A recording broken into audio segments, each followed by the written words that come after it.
Hey soul friends, welcome back to my channel mystical divine guidance. लोग अक्सर astrology के बारे में बात करते हैं कि एस्ट्रोलॉजी क्या है, अंधविश्वास है। कुछ लोग बहुत ज़्यादा मानते हैं कि एक भी कोई भी घर में चीज़ करते तो पूछ पूछ के करते हैं, और कुछ लोग इस चीज़ को मानते ही नहीं। एग्जैक्टली एस्ट्रोलॉजी क्या है? एस्ट्रोलॉजी भी एक साइंस है जो बहुत साल पहले हमारे ऋषि मुनियों ने कुछ उस टाइम पे प्लैनेट्स भी बता दिए थे। ये प्लैनेट्स होते हैं जो कुछ टाइम बाद साइंस में टेस्टिंग और काफ़ी टेस्ट के बाद, काफ़ी चीज़ें देखने के बाद वो चीज़ें आई हैं। तो ये उस टाइम की साइंस है जब आपके पास कोई चीज़ें नहीं थी, पर तब भी आपको टाइम बिना घड़ी के आपको टाइम बता दिया जाता था कि इस टाइम कितना बजा होगा। प्लैनेट्स बता दिए जाते थे, उनकी पोजीशन बता दी जाती थी, उनकी कैलकुलेशन हो जाती थी। और जब एस्ट्रोलॉजी हुई थी, वो आपकी प्रिडिक्शंस उस सेंस में नहीं हुई थी कि वो जादू टोना कर देंगे और आपको बता देंगे आपके फ्यूचर में क्या है। फ्यूचर आप खुद डिसाइड करते हैं अपना क्या है, आपके पास खुद पता है आपको। वो सिर्फ आपको गाइडेंस देते हैं। एस्ट्रोलॉजी एग्जैक्टली अगर देखा जाए तो वो गाइडेंस है, ज़िंदगी जीने का तरीका है, अगर आप उसको सही से समझते हो। वो कोई जादू नहीं है, मैजिक नहीं है। वो आपके गलत कामों को सही करने का कोई वो नहीं है, पॉइंट नहीं है कि आप गलत काम करते जाएं और वो आपको कुछ जादू टोना करके दे दो और चीज़ें सही हो जाएं। जो आपने किया है वो आपको भुगतना पड़ेगा, ये फैक्ट है। इसको अपने मन में बिठा लीजिए। वो एक साइंस है, अगर उसको ढंग से समझेंगे तो वो आपके लिए बहुत हेल्पफुल है। वो हर तरीके से एस्ट्रोलॉजी आपके लिए हेल्पफुल कैसे है कि अगर आप ऐसी सर्टेन प्लैनेट्स की पोजीशन में ही क्यों पैदा होते हैं कि आपको वो चीज़ें आएँ, तो वो सब चीज़ें डिसाइडेड होती हैं। कुछ चीज़ें डिसाइडेड हैं, कुछ हम उसे चेंज करते हैं। एस्ट्रोलॉजी में क्या होता है, इसमें भी अलग अलग पार्ट्स है। कुछ हम प्रेडिक्शंस आपके टैरो के थ्रू करते हैं, कुछ आप वैदिक चार्ट्स बना के केपी मेथड से, अलग अलग मेथड से हम वो चार्ट बनाते हैं, कौन सा घर किसके लिए स्थान निर्धारित होता है। और जो इंडियन एस्ट्रोलॉजी है उसमें आप मून को सेंटर में रख के उसकी गणना करते हैं, कैलकुलेशन करते हैं। पर जो वेस्टर्न एस्ट्रोलॉजी है उनके सेंटर में हमेशा सन होता है।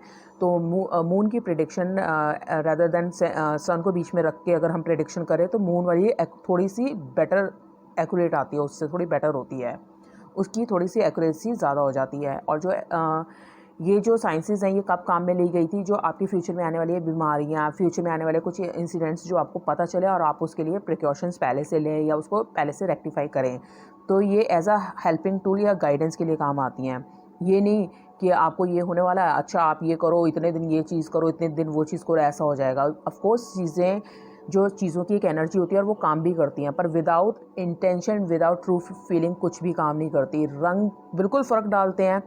काला रंग आपकी एनर्जी अलग तरह से देगा आपको, लाल अलग तरह की एनर्जी देगा, ऑरेंज अलग तरह की एनर्जी देगा। ऑफ कोर्स कलर, आपका वेदर, अगर सन है तो आपका अलग मूड होगा, अगर आप बादल आए हुए हैं तो उसके अलग मूड होगा, रेनी सीजन में अलग मूड होगा। बिल्कुल हर चीज़ आपको इफ़ेक्ट डालती है। ये कोई भ्रम नहीं है, कोई अंधविश्वास नहीं है, ये बिल्कुल फैक्ट है। जिसे मानना है माने, जिसे नहीं मानना है ना माने, कोई फ़र्क नहीं पड़ता। पर हाँ, उसको अंधविश्वास की तरह मानना एक अलग चीज़ है। आप अगर आपको कोई चीज़ उपाय बोले गए हैं तो आपको उपाय पूछने हैं कि ये उपाय आप क्यों कर रहे हो, इसका क्या मतलब है और इससे क्या बेनिफिट होने वाला है। और उपाय हमेशा जो होते हैं वो ट्रू इंटेंशन के साथ होते हैं। अगर आपकी फीलिंग्स ही साफ़ नहीं, हाँ आप दिल से ही अच्छे नहीं हैं या कुछ सिर्फ करने के लिए कर रहे हैं, और आप जो आपको करने को बोला जा रहा है उसके पीछे आपकी अवेयरनेस ही नहीं है, आपको पता ही नहीं है कि आपने ये गलती की थी, आपको उसे आप पश्चाताप करना है और उसके लिए आपको सॉरी की फॉर्म में ये चीज़ें कर रहे हैं, तो वो चीज़ें करने का कोई मतलब नहीं होता। लोग सिर्फ करने के लिए चीज़ें करते हैं और बाद में कहते हैं हमारा काम नहीं हुआ। अरे भाई, ये क्या पंडित को कुछ दे देना, दक्षिणा दे देना, या फिर कोई बूंदी चढ़ा देना, कोई दिया जला देना, क्या तुम्हें एक लोग समझते हैं कि उन्हें एक लाइसेंस मिल गया, वो कुछ भी कर सकते हैं। इस पंडित के पास जाएंगे, इतने पैसे चढ़ाएंगे और हम ये गलत काम कर लेंगे। अगर आपने किसी का खून किया, किसी का दिल दुखाया, तो वो आपको भुगतना ही पड़ेगा, आज नहीं तो कल।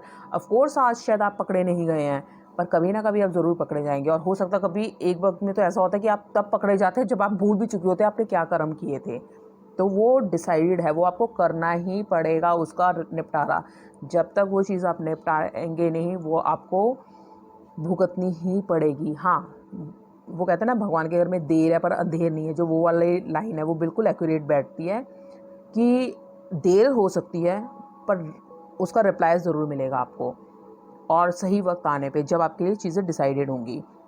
तो जो भी आप अपने एक्शन करते हैं, तो सोच के करिए, कर्मा बुरे कर्म ही नहीं होते, कर्म दोनों होते हैं, अच्छे और बुरे। जो भी आप इस टाइम काम कर रहे हैं वो आपके कर्म है।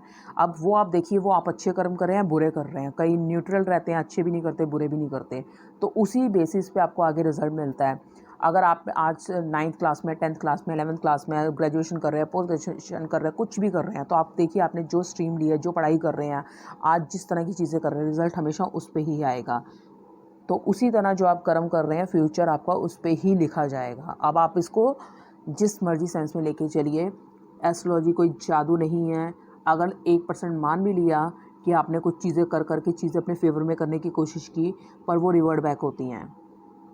तो आप किसी का गलत करेंगे, कुछ चीज़ें हटाने की कोशिश करेंगे फोर्सफुली, तो वो रिवर्ट बैक होंगी, वो कल को और बुरी तरह आपके ऊपर बाउंस बैक करेगी। तो किसी का गलत नहीं कीजिए। हर चीज़ एक सही टाइम पे जो लिखी होती है वो वैसी ही होती है। अगर आपने कुछ कर्म किए हैं तो आपको भुगतने ही पड़ेंगे।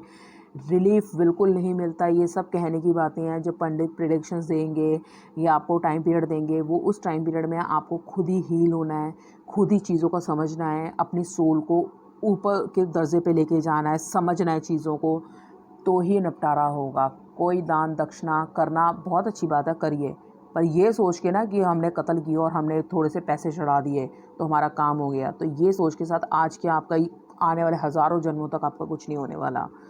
तो अब बदलना है, अपने आप को बदलिए। आप जो कर रहे हैं वो देखिए अवेयरनेस के साथ। आज किसी को गाली दे रहे हैं, कल आपको सुनने को मिलेगी। आप अच्छे से चल रहे हैं तो हो सकता है गलती से आपके साथ कोई गलत हो जाती है, चीज़ें हो गई हों, लेकिन उसका रिज़ल्ट इतना गंदा नहीं होगा और उससे आपको दुख भी नहीं होगा, क्योंकि आप दिमाग से, मन से खुले हुए हैं, आपको उस चीज़ का मतलब पता है और वो इतनी इफ़ेक्टिव नहीं होगी। कुछ चीज़ें होती भी हैं तो लाइफ में, पर और कभी पता है क्या होता है, लोगों को लगता है कि हाय इसके साथ तो बहुत बुरा हुआ है, पर एक्चुअल में बुरा नहीं होता, वो बहुत अच्छा होता है। अब एक एग्जांपल लेके चलती, एक आपको ना मेरे एक क्लाइंट हैं, मैं उनके बारे में कुछ डिस्कस करती हूँ आपसे। वो रियल है उनके बारे में। एक लेडी हैं, उनके हस्बैंड ने उन्हें बहुत ज़्यादा परेशान कर रखा था, तो वो उनसे अलग होना चाह रही थी, डिवोर्स वगैरह फाइल किया, ये सब चीज़ें बहुत अलग हो रहा था, पर उनके हस्बैंड उनको डिवोर्स नहीं दे रहे थे। तो सडनली क्या पता चला कि उनकी डेथ हो गई, वो एक्सपायर हो गए। तो अब इसको आप जिस मर्जी सेंस में ले लीजिए, वो उनको तंग कर रहे थे, वो उनको छोड़ भी नहीं रहे थे और उनका जीना भी मुश्किल कर रखा था, और वो सडनली ख़त्म हो गए। क्या मतलब हुआ इसका? अब वो उसके बाद से उनकी लाइफ थोड़ी सी बेटर हुई है। तो मीन्स लोगों के नज़रों में उनके साथ बहुत बुरा हुआ, बहुत गलत हुआ, पर वो तो उस कुदरत को पता है उनके साथ बुरा हुआ या अच्छा हुआ या सही ट्रैक पे हुआ जो हुआ उनके साथ। तो कुछ चीज़ें हमें नहीं पता होता, उस टाइम हमें बुरी ज़रूर लग रही होती है कि ऐसी चीज़ हुई है, पर कुछ टाइम बाद अगर आप पीछे मुड़ के देखते हैं तो आपको पता चलता है कि वो चीज़ें जो हुई हैं सही के लिए हुई हैं, क्योंकि ऊपर जो कुदरत बैठी है ना, वो आप उन्हें अपना पिता के तौर पे अगर लेंगे, तो जो कोई पिता है या माता है वो अपने बच्चे के साथ कभी गलत नहीं करती हैं, तो वो कैसे आपके लिए गलत कर देंगे? उन्होंने जो चीज़ें आपके लिए सोची हुई हैं उनको वैसे ही होने दीजिए। हमेशा ईज़ में रहिए, ज़बरदस्ती मत करिए किसी के साथ। जितना आप फ्रीली ईज़िली चलेंगे, एक्सेप्टेंस के साथ चलेंगे, प्यार के साथ चलेंगे, आपको कोई तकलीफ़ नहीं होगी। ना तकलीफ़ दीजिए ना लीजिए, जो आप देंगे वो आपको लेना पड़ेगा। कभी कभी बिना किसी कारण से आपको कुछ चीज़ 1% मान ली कि लेनी भी पड़ रही है, कि आपका उसमें कोई रोल नहीं था, पर आप उस फिर दोबारा गलत करके वो चीज़ कर्मा वैसी क्रिएट कर देते हैं। तो अभी तो आपका उसमें हाथ नहीं था, पर आपने उसका रिवर्ट बैक गलत करके वो कर्म क्रिएट ज़रूर कर लिया है। तो अगर आपके साथ गलत हुआ भी है 1%, तो उसको छोड़ दीजिए, आप गलत मत कीजिए, मूव ऑन कर जाइए। यही तरीका है ज़िंदगी जीने का, इससे बेटर तरीका नहीं हो सकता, क्योंकि गलत भी करेंगे तो गुस्सा आप खुद ही अंदर भरेंगे अपने लिए, अपने साथ ही गलत करेंगे। गलत करने से अच्छा है अपनी एनर्जी पॉजिटिव जगह पे लगाइए, आगे बढ़ जाइए। बात मैंने एस्ट्रोलॉजी से शुरू की थी, करते करते आगे चले गई।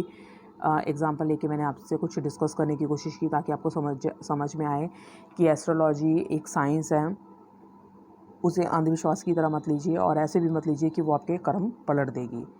एस्ट्रोलॉजी सिर्फ आपको गाइडेंस देती है, आपको किस डायरेक्शन में जाना है, क्या करना है, और आपके आगे वो आपको रास्ते बता देती है। डिसीजन आपका है, जैसा आप डिसीजन लेंगे आप अपना डेस्टिनी वैसी ही लेके जाएंगे, अपने किस्मत वैसी ही प्लॉट करेंगे, बनाएंगे किस्मत, और उसके हिसाब से ही चीज़ें चलेंगी।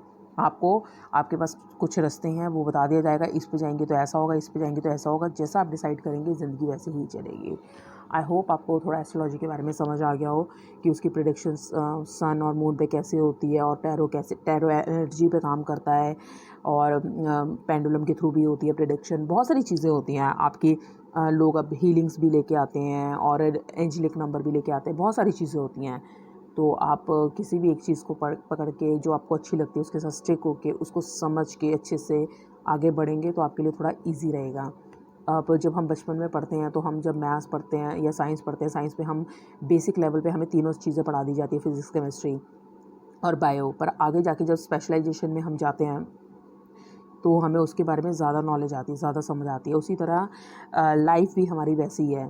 आपको जो भी चीज़ धर्म फॉलो करना है, ज्ञान फॉलो करना, करिए, पर एक तरफ अगर चले जाएंगे तो वो आपके ही लिए बेटर है कि आपको उसमें कन्फ्यूजन कम होगी, चीज़ें थोड़ी ज़्यादा समझ आएंगी और आप एक प्रॉपर जगह पे पहुंच पाएंगे।